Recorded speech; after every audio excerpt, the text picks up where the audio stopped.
Welcome back to the show, Lemonade with the Seth brothers.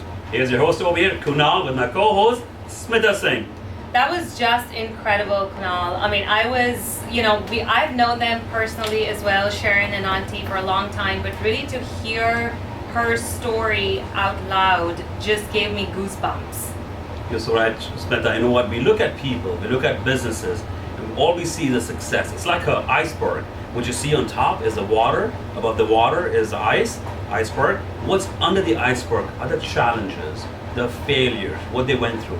And that's what Mrs. Gahunia opened up today. And she almost teared up thinking about what she went through 30, 40 years back, the struggles of coming to America as an immigrant with $15 in her pocket. So definitely great story. But now we have Oniel Kurup in the house. We do. What's up, guys? Oh my goodness. Wonderful, Oniel. Thank you so much for coming. Absolutely. This is an absolute pleasure. Absolutely. It's a pleasure to be here. First of all, I want to say congratulations. I watched your last show. It was off the chain. And I also want to say Sharon and Auntie, I've known them for a long time. When I moved to Houston in 1989, my mom worked at Sari Sutton, which is right next door. And I would go to their store and enjoy what was it that you said earlier? The gulab jamun? Brown, the way you described it. Oh, the juicy brown balls of gulab jamun. I don't know if that's radio appropriate. Yeah, listen, gulab jamun is gulab jamun. It's round, it's brown, and it's juicy. What do you gotta do? No, but yeah, I just wanted to say it's a pleasure to share the stage, along with them. Yes, absolutely. No, but Oniel, oh my goodness, this is going to be really fun because I've known you for a little bit, but Kunal has known you for much longer. Kunal, tell us about Oniel. Who is Oniel here? Hey, Oniel is a dreamer. You know what dreamers do? They have vision, they have passion, and they follow the dream. Now what's crazy about Oniel's story is he's transitioned, transformed, and runs so many businesses in the Houston market, from being an owner, an operator of a restaurant, owner-operator of a bar. He's had skills that would be hard for us to demonstrate on this radio, but he's a secretive, very great dancer, right? And Oniel, you were at U of H where he got together with some of your friends and started the first group called the Eighth Wonder, right? And this was 20, 25 years back? Longer, much longer. Maybe 30 years back. I do look that young. Yes, you do. Let's not age you today, Oniel. This was like right here, right now. Yeah. But I mean, my gosh, I want to see you dance now. Not anymore. Now I watch my kids and my wife dance. I'm definitely not in the shape to be dancing. But you're right. I mean, the whole journey, started. Even before that, I was known as a kid that worked in shops and mall when I would go to the suites, and then we started with just a group of friends. So not many people in Houston know me as the guy who danced with this group called Eighth Wonder. So we would go to University of Texas and compete. I could honestly say we won every competition. There was an organization called Indian Students Association, and so we would go participate in that. It was at U of H. Then we would go to Austin. We went to even San Francisco to compete. There's only one group that's actually beat us in any competition. It was a Punjabi group, and they deserved it. They had hometown crowd in Austin, so I give it to them. But that's how people know me as that. They know me as the guy that owned a nightclub when I was 21 years old. So yeah, I mean my journey has been very interesting.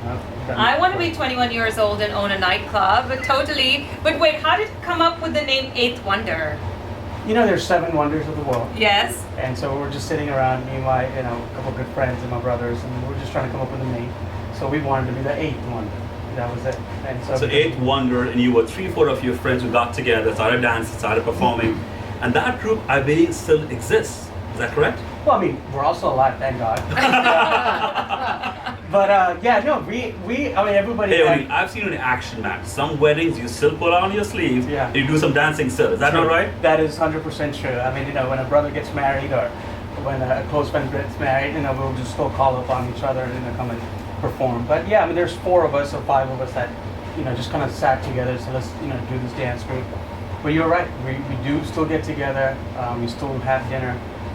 One of the guys is a famous plastic surgeon. One of the guys, Vice President Andy Anderson. So they're all kind of gone in their life paths. But we still do our best to get together. And like Smita said, as a young adult, when you're 20, 21 year old, you all want to party. And at 21 year old, you open a bar in downtown Houston called the Lotus Lounge.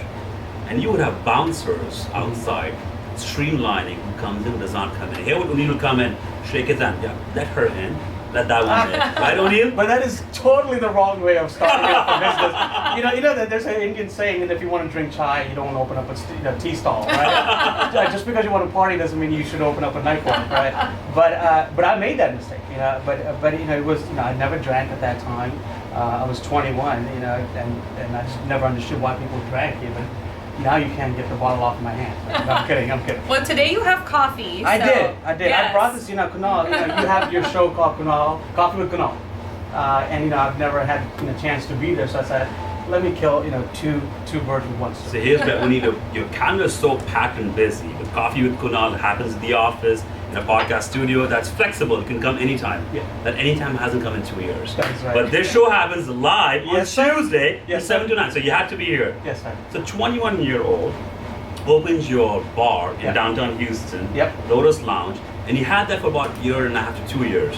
While you had a lot of success, things changed in Houston market where we had the light rail that came into downtown. That's right. And that changed the whole demographic, changed the whole profile and the marketing of restaurants, bars in Houston, especially downtown. And that was a lemon that was thrown at you. Yeah. Share this, walk through us a story of light rail coming in, which was a blessing for some people, but for business owners, it was a huge impact. Share with us, Sure, Oniel. sure. So, first I want to, give some credit. My mom, who was the biggest supporter at that time. Normally when you're an Indian kid, a Desi kid, you'd never, you're not thinking nightclubs. Yeah. At that time, there was no Desi kids. But Oniel, at 21, you're not even thinking of opening a business. Yeah, that is true. So let alone a nightclub, that comes second, but even for you to have the guts at 21 and say, you know what, I'm going to start a business, I think that itself is a huge accomplishment. I agree. But that's not. I give the full credit to my mom, right? So because, we always joke around, right? If I ever kill somebody accidentally, which one of my friends are going to be there to support me, to dig them into? Yes. My mom is that type of person. My wife, completely opposite. She'll call the cops right away. But my mom, she supported me, right off the bat. When we had that idea. So I needed the money at 21. Where am I coming up with the money? So again, same group of friends got together, and my brothers, and then we decided, okay, we'll open up a nightclub. Bad idea, of course. At 21, you should never get some education in you first. But we did it without knowing that light rail, which is now existence in Main Street, was going to come in. And so that kind of killed a lot of the business. But my lemon in life, if I would not have that failure, I would have never been introduced to assisted living industry. And I successfully did that for 9 years, and that's where I was introduced to another venture, which is hospice and home health. So, and then of course from there, medical equipment companies. So I'm blessed that a mistake like that could teach me a lot in lesson, and I was able to learn a lot more things. And even over there, when you assisted living and hospice, your mom comes from the medical field. Correct. Right? So she has a desire to help people medically, and that inspired you to do your own business, assisted living and hospice. So for our listeners and viewers today, explain to us what is assisted living, what is hospice? True. Okay, good. So again, had no business, being assisted living. I had no idea you'd be taking care of elderly people, and this is their lives. You're feeding them, you're bathing them, you're dressing them, you're changing them. So there's a lot of healthcare that goes into managing their medications.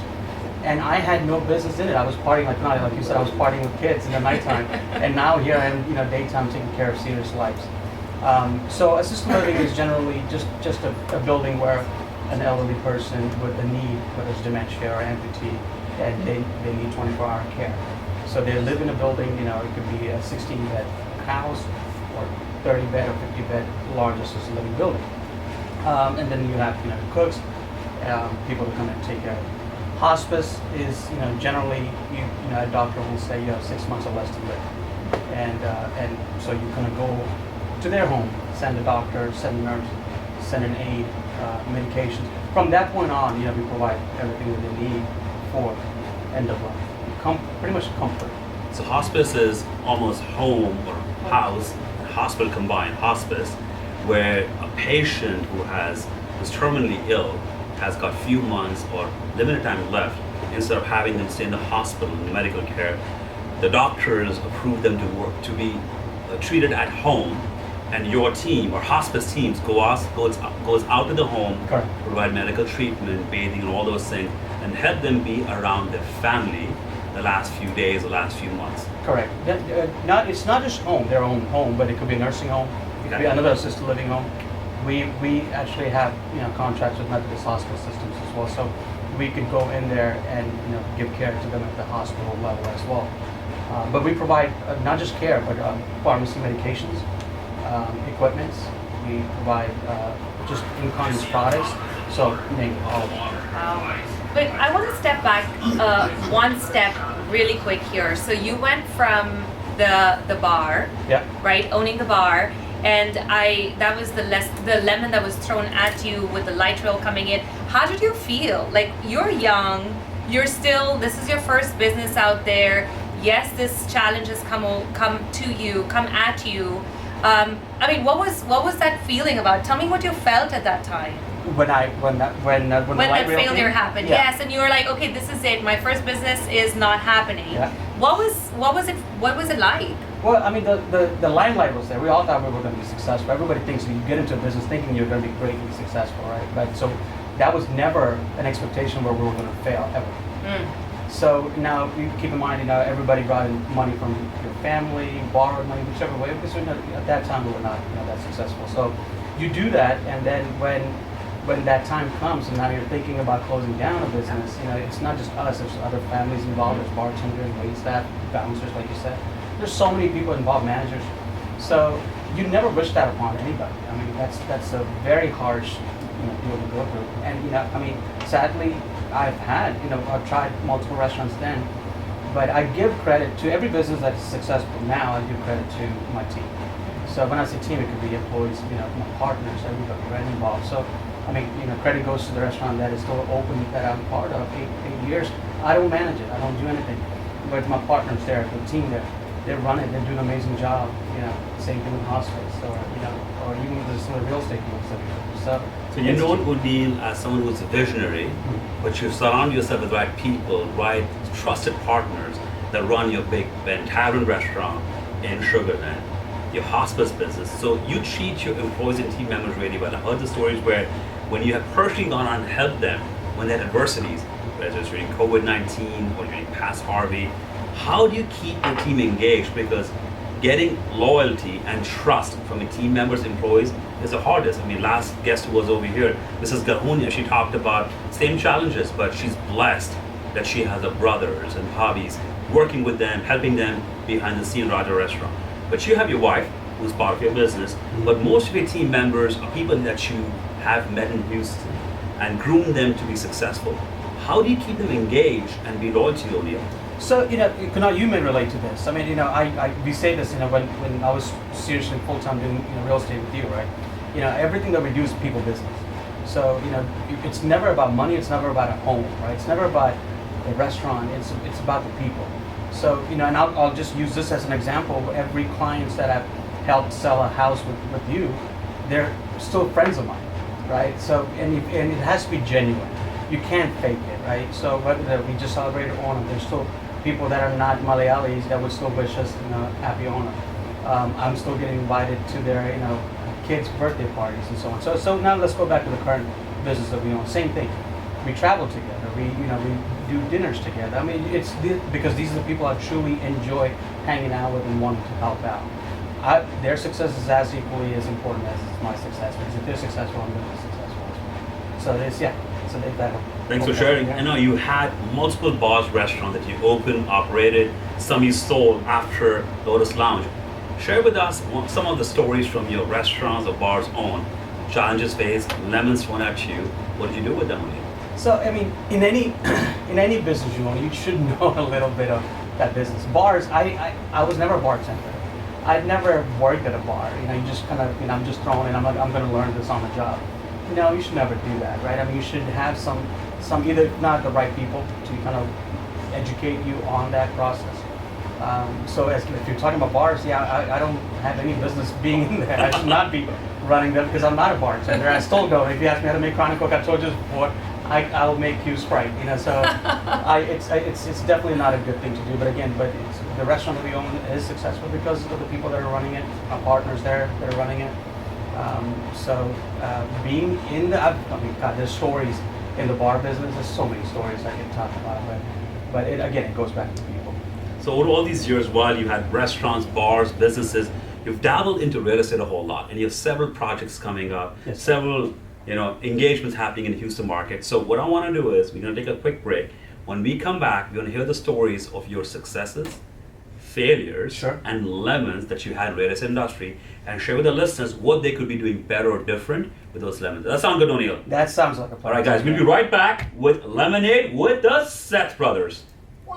Welcome back to the show, Lemonade with the Seth brothers. I have here Smita Singh and our guest, Oniel Kurup, who is a dreamer. Before the break, we talked about his passion, his vision of being an entrepreneur. At 21-year-old, he opened his first bar in downtown Houston called Lotus Lounge. But before that, he was a performer with 8 Wonder Group. All the dance moves, all the performance he did, not just in Houston, traveled all the country. And as per him, he won every contest, every competition, and university colleges. So here we are back from the break, and we're Oniel Kurup. Before we get on, and we're going to talk about his success, his lemons from real estate. But I got to share a story with you guys. This happened a few years back where it was on news, all over social media. The local news picked it up. Now you're wondering, what the hell did Oniel do? Well, this is really interesting. It's out of this world, out of the sky. Here's Oniel Kurup driving his Tesla car, Model X, with his young 2 boys sitting at the back, going about his business in Sugarland area. Next thing he sees is a plane coming down on the street straight at his car. This truly happened. A plane crashed into his Tesla. This was 3-4 years back. By God's grace, Oniel and his 2 young boys were left unscratched. The car was, of course, damaged. Oniel, walk us through what went through your mind driving a Tesla car with the young boys behind, and here's a plane coming straight at you on Highway 6 in Sugarland area. Yeah, I guess I'm not just known as a guy that does, a restaurant or a hospice business or a real estate guy. I'm also known as the guy that got hit by a plane, right? So yes, I mean, I never would have expected a normal day as usual, picking up the kids, going to the office after you drop them off home, and I see this plane in the sky, and you were thinking, we laugh now, I'm alive again, thank God. But I thought it was going to be, crashing into these homes, and it was, by Sugarland Airport. And but it was not. I mean, the street turned, and the engine gave out, and it was a DEA plane. And there's a lot of jokes about that DEA plane. Neil, what were you doing? what kind of medications are you feeding your old people? Those jokes kind of went around. But jokes aside, yeah, I mean, thank God. I mean, even when Kunal, you brought it up and talking about it, it's surreal. I mean, I can't believe it really did happen. But thank God we're safe now. And your 2 young boys, how old were they back then? Well, it was just my youngest. My okay. oldest was at that time, and I mean, I got in trouble for that too. So usually we have a normal routine where I have to be at home where he gets dropped off, and my wife didn't believe me. I said, hey, listen, I can't be at home to be with Adyan because a plane just hit me, and she thought I was making up a story. So think about excuses. Honey, I'm running late, flat tire, ran out of gas. Honey, a plane just hit me. Yeah. Neither did not believe you, right? That did not go well. She did not believe it. She said, hurry up and get home. So as I just said, turn on the news. It's on the news. And that's how she saw me on the news, and she believed it. So that was almost like getting a second life back. It would have been the blessings of people you and your team helped at hospice and medical care. But somebody was watching over you and your son that day. And having a plane crash into a car from the sky, I mean, the chances of nothing happening, whether to the pilot or the passenger, is very minimal. But you guys walked away scratchless soul. Blessing of God that you are here, healthy and wealthy today, sharing a story with us. So that was almost like a lemon thrown at you, plane crash, and you became an instant celebrity. No, I didn't get my 15-minute fame. It was just like 7-minute fame. It was like Elon Musk tweeted, and then nobody wanted to talk about it. And I was done. So I wouldn't say I was a celebrity because of that, or by all means I'm a celebrity at all. And I hear the rumor they actually gave you not one but two Tesla cars. Yeah, right. Right Yeah, after that that? did not. Actually, sadly, because it's a government plane, it's what did they have? It's uninsured. Well, I had to claim it as uninsured Oh. motors because anything government related is self-insured. So I was pissed that I didn't get $1 off of this. So yeah, nobody gave me a car. Nobody gave me $1. Are you being serious? I'm So what serious, you're saying yeah. is if you get hit by a federal or state-owned car or vehicle, in this case the plane, in that case it was as though you got hit by uninsured motorists? Well, no, they're self-insured. I mean, even a company like I think FedEx, I think they're self-insured. They make they have enough money to cover for their own vehicles and so on. So they don't have to have insurance. That goes for the government, vehicles. Yeah. Interesting. Interesting, yeah. Something new we learned today. Learned today, yeah. So Dreamer, talk us through your real estate projects, what you're doing today. You have had restaurants, bars, all those things, but you always dabbled in real estate. And I met you first in 2014. Uh-huh. We were part of the same brokerage at Remax, and you were a single agent. We were over there as a team, and we talked for a few times, for over a few drinks, I guess. Yes, it Right? was. Yeah, yeah. And we engaged, and we loved your energy, loved your mindset. And you'd been in real estate for almost 8 to 10 years, single agent doing commercial transactions, but you did not have any sense of direction or values what you should be doing. I still remember 2014, you and I did the first open house, and he said, Kunal, what a freaking waste of time sitting in a home, waiting for people to come through, and then, almost begging them to work with you and Yeah. buying a home. I said, Oniel, you got talent, my friend. Be patient. It took almost a few months to really get the hang of it. And in time, you made your name by converting clients from these open houses, and a lot of relationship partnership were formed in these open houses. That's what you were starting in the real estate, residential side was, but you've been dabbling into commercial investments, all the other transactions. So share with us your journey in real estate, Oniel. Kunal, you know this. I love real estate. Anything to do with real estate. Whether it's remodeling a home or selling a house, and now which I'm getting into is the commercial aspect of it. I mean, you always wanted to go after the commercial, even when we're dealing with residential. So. First of all, thank you for the support that you gave me, and I remember it was you two, you and Sonnet at the Seth Brothers. I mean, I'm proud of you guys for building such a huge team. I mean, you guys have 30 plus, 40 plus agents now. I mean, amazing to see. But you were my first level. I was the. You were my first team member. I joke around with Smith. I'm like, I was the top agent in Seth Brothers team for a long time. Well, it was just me. There was nobody else. I was the top agent. There was no second or third, right? Right. So do we have time? Or we? No, We you're have good. all time Yes, we need. We're going to hear your absolutely. story. Okay. No. So as far as real estate goes, yes, I remember those days when we were doing our first open house, and when we got our listings together, and how we were converting agents from open house or any other relationships we had in the real estate. But now, I mean, as far as I'm not doing residential as much, just because I want to get into the actual developing side of it. So, and that's what I'm focusing on. We're working on a project in Sugar Land near Highway 6 and 90.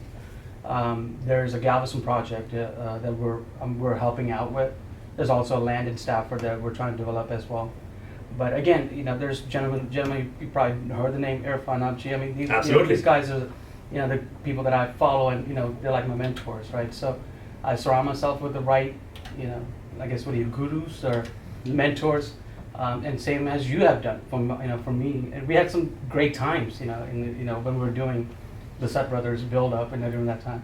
I miss it, and I wish I could be back again, but I think. Hey, listen, you're a bigger, better dog. You got Yeah, bigger right. fish to fry. Yeah, right. You're working on commercial, but the project that you're working on, what's the vision? Where do you see yourself? What do you want to do in the future? Because you've done so many things: bars, restaurant, hospice business, hospitality, now commercial development. What's your vision, Oniel? I tell everybody the same thing. I mean, I still have such a passion for homes, developing homes. I mean, I come from, that hardship, right? I mean, where, you're struggling to buy your first home, right? So, my goal one day is to buy large, parcels of land. We've spoken about it, but I have to start somewhere. So that's what we're doing now, is just starting with, small parcels of land and developing the commercial properties. But eventually, one day, God willing, we'll get to those multiple homes, and we're working towards that. And for you, Oniel, you were 10-year-old when you moved to Houston. Correct. You were born in Kerala, so you're first generational American, Correct. right? and our kids, of course, being born over here, they're Americans. So what aspect of being an immigrant, coming to America when you were 10-year-old as a kid, your parents came over here and you came with them, what aspect of being an immigrant or values that you got from your parents are you applying on a daily basis? So coming here, naturally when you come here, my kids have Nike shoes, so those struggles of wanting those fancy things were there from the beginning, right? So the value, my parents, never gave me a freebie.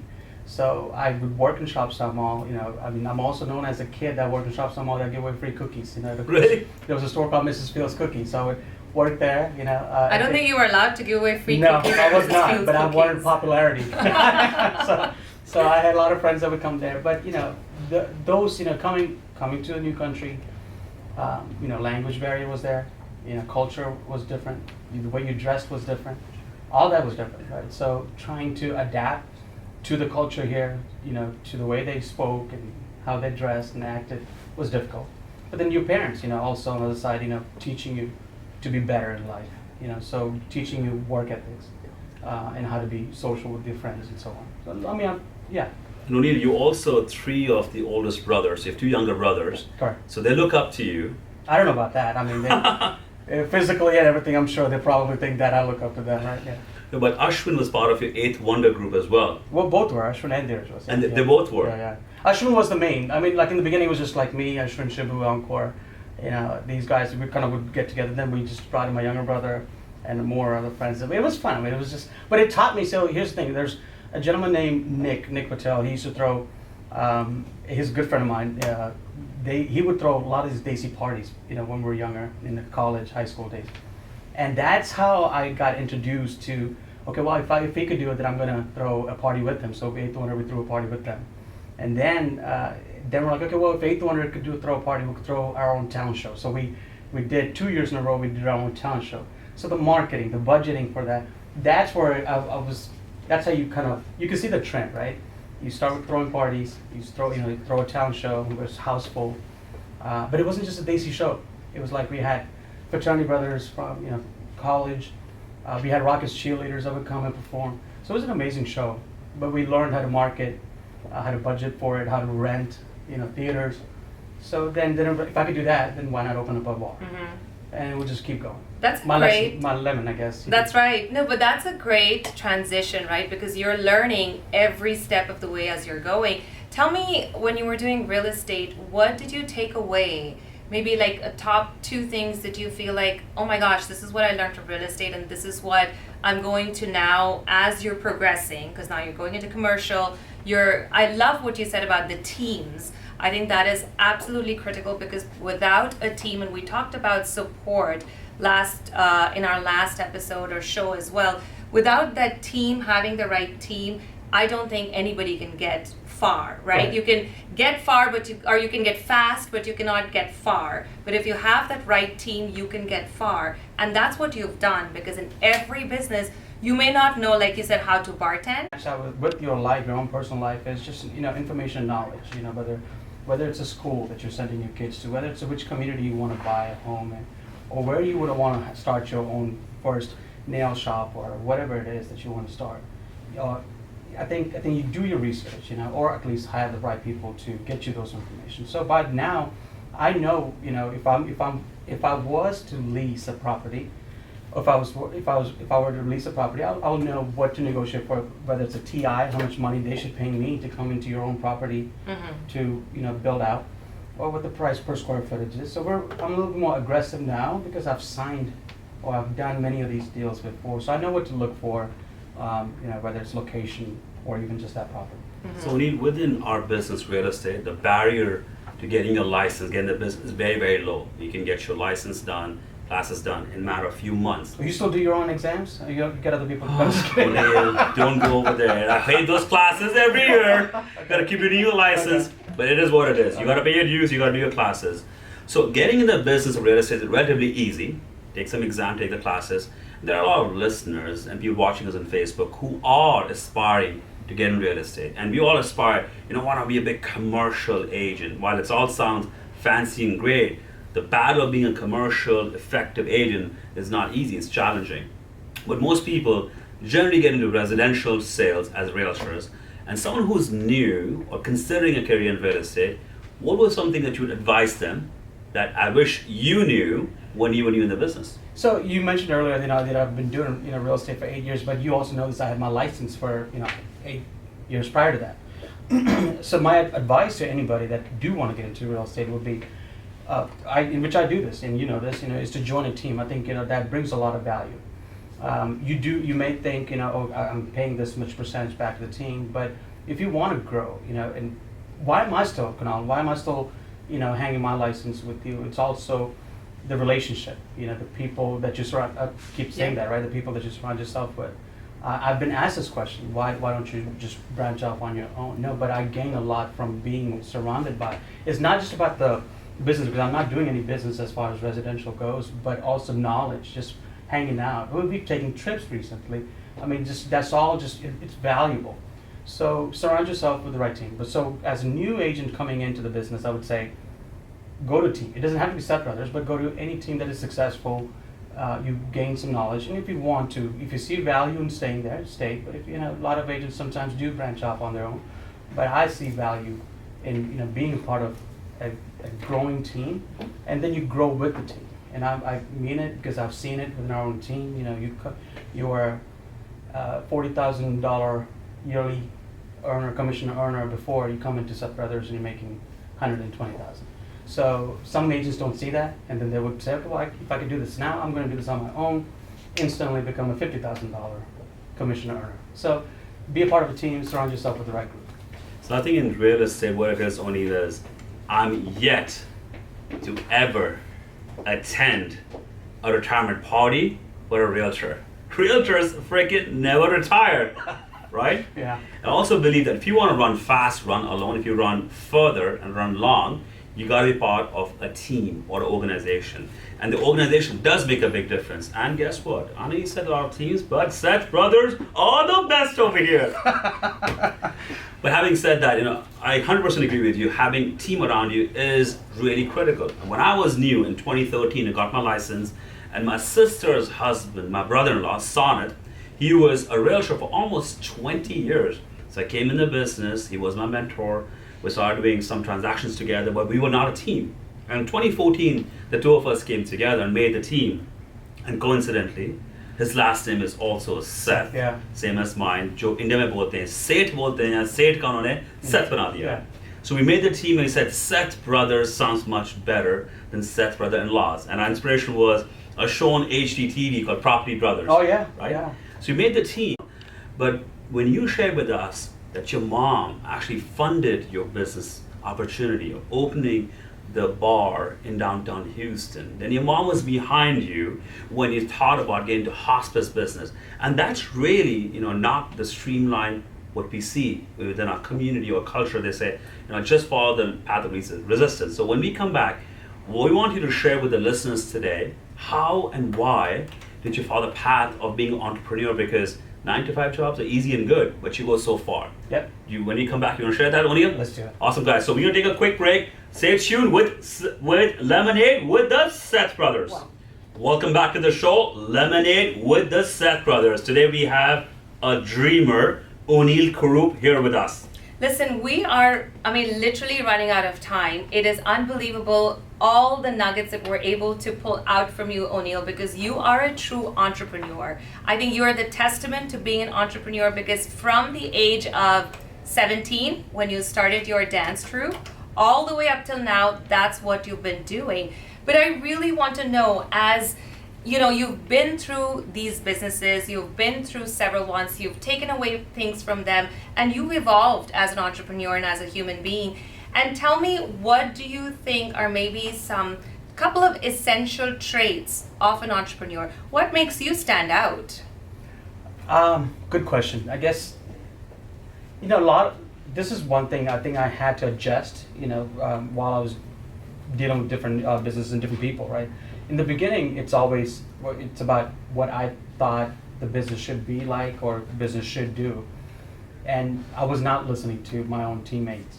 So I guess the biggest adjustment is to pause and constantly have your meetings nowadays it's Mondays, Wednesdays, even Fridays, with our own team members in different businesses. So I mean, you're constantly meeting with your partners, you're constantly meeting with your, I would call them directors of the company, and listening to them, because I mean, we all have headbutt in our office. With the Yes. Seth brothers, we've talked about certain things, and you remember this. Many times. I was privileged and asked to be on a board for the Seth brothers. Yes.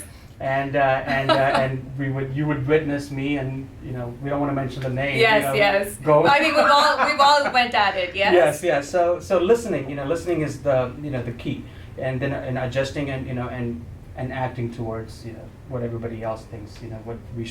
How should we run the business? I love that. And then also, I think for you to have that, just that enterprising mindset, because you're not afraid to get into something new at all. So I also, usually when I'm gathered around friends, I would always say this, and this is true. You don't have to be a bartender to be an owner in a bar, right?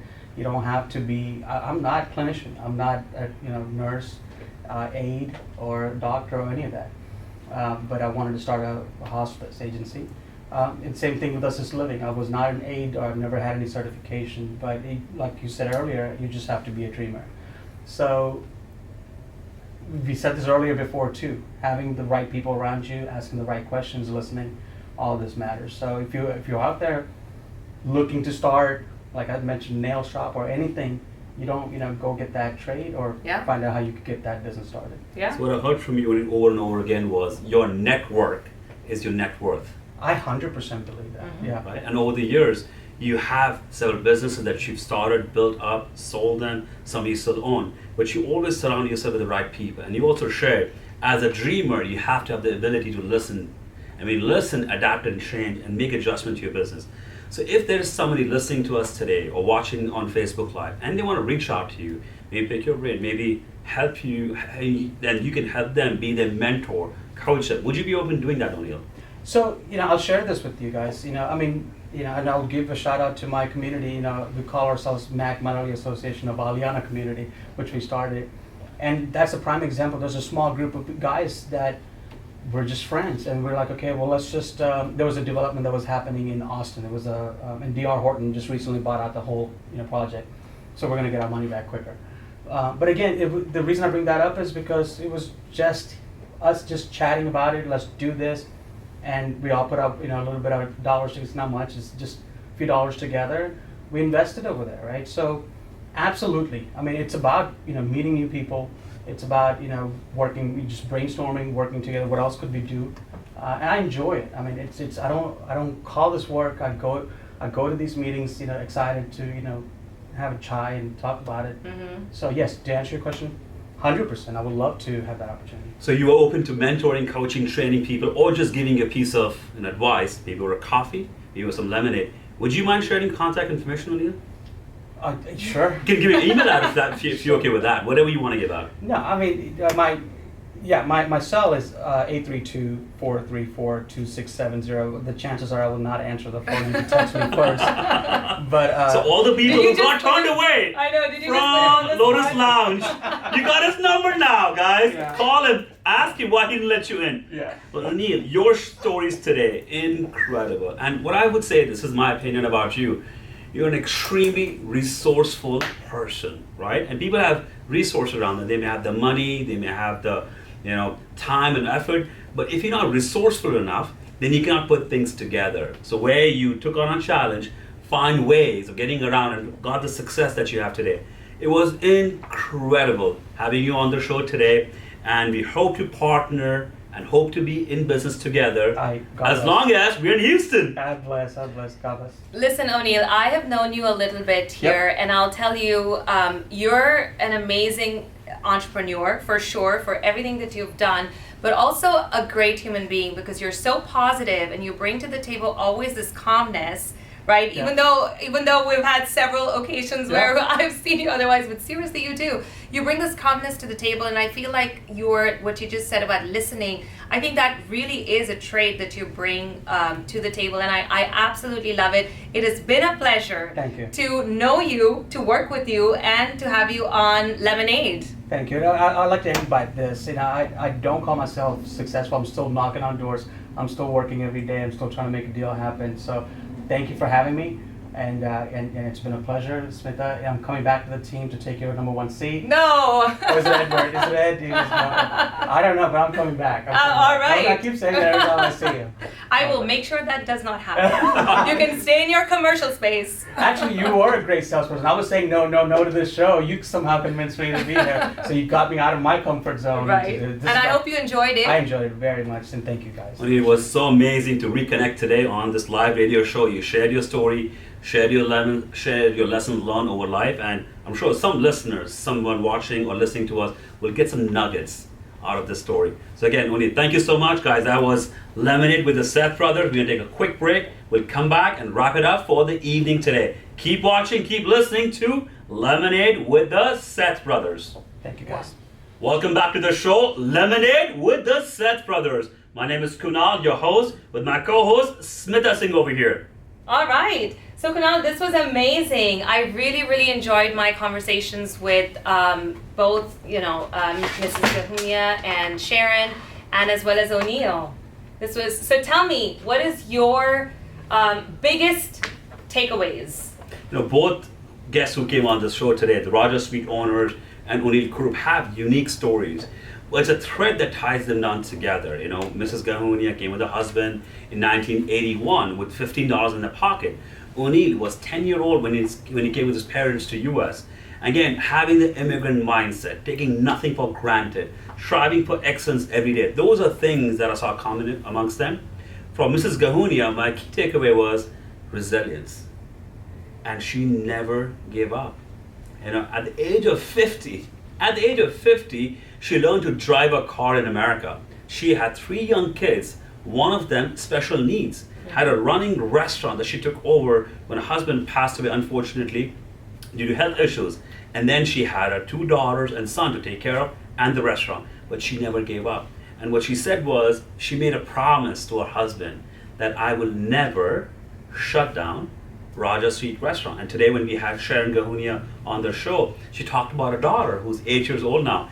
And she proudly tells her friends in school that I own a restaurant. I mean, imagine an 8-year-old kid saying that. And mama, being rightfully, Sharon tells her, you're okay with saying that, but understand that owning or saying that you own a restaurant comes with a lot of responsibility.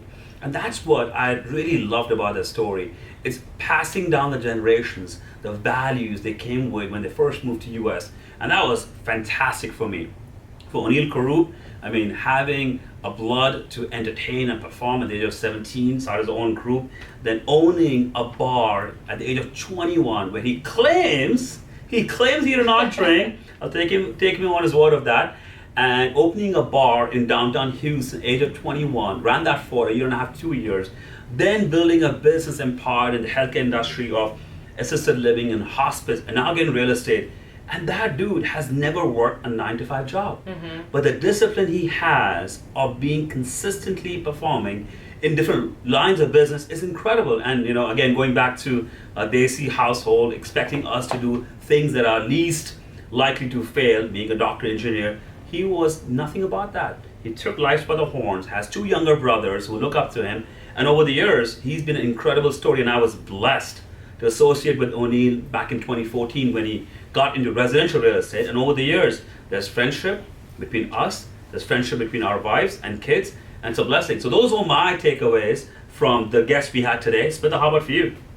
It was quite interesting. So I think a couple of things that really struck me. One was where both of them, when you asked them about, what would you change, they both said nothing.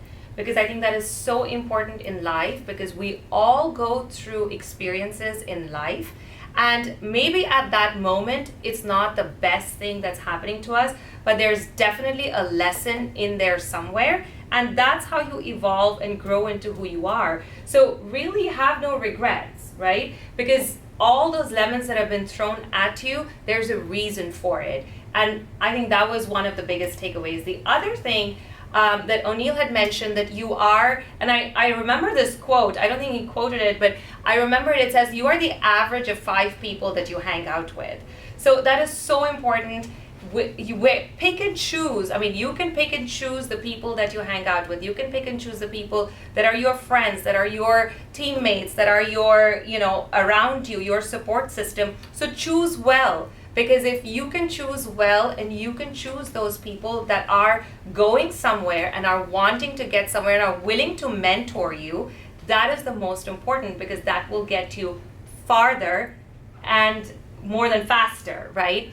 And I'm going to end here with one last thing, which again was very important to me, and I am a testament to it, is to be in a team. I think in real estate, I, of course, when I got into a team with the Seth Brothers team, but that is important, because if you have someone who's able to give and have that abundance mindset in a team setting, that will really propel you to success. I think that's one of the most important things that really, those are the 3 things that I'm taking away today. What do you think? Absolutely, Smita. And it's all about your network is your network. But I also believe that more people you know is that more people will follow you. And most of us want to be not known, with the fear that if you're known, there's somebody who's going to dislike you and not want to work with you or do business with you. But if you want to be successful, you have to put yourself out there, whether it's on a radio show, what we have here today, whether it's on podcasts, doing open houses, or being in the community. When you're known, there's going to be a group of people who are going to dislike you for your success or what you're doing in life, and the people who are going to like you. It's the people who like you who have a tendency to potentially trust you. So get known. Yeah, and I'll give you an example actually. When you talk about open houses, I'll tell you, so I do a lot of open houses, and I've heard from a lot of different people. I mean, of course, people that live in the community will come to me and say, hey, we see your sign every weekend. You're doing an open house every weekend, which is great. And then I've also had others come and say, wait, I mean, why are you doing an open house every weekend, right? So there's 2 sets of ways to look at it. And like you said, the more you're out there, it really depends on how people are perceiving it, but you need to keep walking that path. Because with, like Oniel, he's a visionary, he's a dreamer, and if you, as an entrepreneur, I do believe that you do have a vision, you do have somewhere to get to. And no matter what people say, get your blinders on and keep going, right? 100%. One more thing I want to give up to our listeners and viewers today is, most people are wired towards ROI, return on investment. Let me spend this money on this project. Let me spend this time and effort on this relationship, partnership, because I want something in return. I believe there's a better methodology, which is called ROO, return on objective. I'll be transparent over here. Our objective of committing 2 hours every week on this show, Lemonade with the Seth Brothers, is not to extract business, but to be known, but to share stories of entrepreneurs, business owners, and people in our community who may have struggled in the past, but they're successful today. But their success is all that people see in life today. But it's about bringing them on the show, sharing the stories, and letting people learn from them so that they don't have the same pitfalls or failures. So that's, you got to believe in return on objective instead of return on investment. When objective is clear and you follow that, that's where you get more success. So again, for us, it's a success story. We got to commit to being successful every day by being clear about our vision. And for us, the Seth Brothers team, we are committed to serving the community. We're committed to bringing value to the show. So last week we had a few guests. This week we had Oniel and Roger Street owners. Next week we're gonna have more guests coming in. So if you are listening or watching this show, and if you know of somebody who's a local business owner, entrepreneur, or someone who's local in our market that you think has a story to share, message me, PM me, or Facebook message me, or call me. Let us know. Let me and Smita know. Who do we need to have on this show that can bring value to the market to make us more successful? Absolutely. I mean, I mean, this is our second show, Kunal, and it's absolutely phenomenal because we're getting to know these people. I mean, their stories, their struggles, and as we had promised in the beginning of the show, this is what the show is all about, just raw, actual conversation. And that's what we had today from both our guests. So really, I'm so proud of what we're doing, what we're bringing to the table, and what we're sharing, and again, learning as we're going through the process. So this has been amazing, guys. This has been a great, great show. Thank you so much for joining us. Absolutely. Stay tuned. Next week, we'll be back with new guests, new stories, new lessons learned, and new lemons, because this is Lemonade with the Seth Brothers.